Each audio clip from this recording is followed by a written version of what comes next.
मानूर ड्रामे में आखिरकार जैन की शादी महविश के साथ डिसाइड हो जाएगी, मगर जैन अपनी शादी पर बिल्कुल भी कोई उसके चेहरे पे खुशी नजर नहीं आ रही थी। इसीलिए जैन की माँ जैन से कहेगी कि मुझे जैन, तुम्हारे चेहरे पे वो खुशी नजर क्यों नहीं आ रही? शादी का दिन तो हर लड़की और लड़के का ख्वाब होता है, और उस ख्वाब में उनके चेहरों से ही पता चल जाता है कितनी किस कदर खुशी है, मगर मुझे तुम्हारे चेहरे पे मायूसी ही मायूसी नजर आ रही है।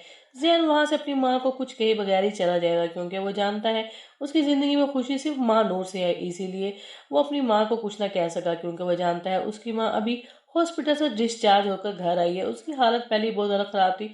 इसलिए जैन अपनी माँ को से छुपाता हुआ वापिस अपने कमरे में आता है और महानूर की यादों में खोया रहेगा। दूसरे दिन महानूर से मिलने के लिए जैन जब उसे कैफे में बुलाएगा, तो महानूर अब जैन को समझा चुकी होगी। वो जैन को कहेगी कि हम मुसाफिरों की तरह मिले थे, हम दोनों की मंजिलें अलग-अलग हैं, हम दोनों की मंजिल कभी एक नहीं हो सकती। इसलिए जैन साहब, आपने हर जिंदगी में मेरी दुख को अपनी तरफ खत्म करने की कोशिश तो की थी, मगर ये खुशी मैं आपको कभी नहीं दे सकती कि आपकी जिंदगी के साथ मैं शादी कर लूं।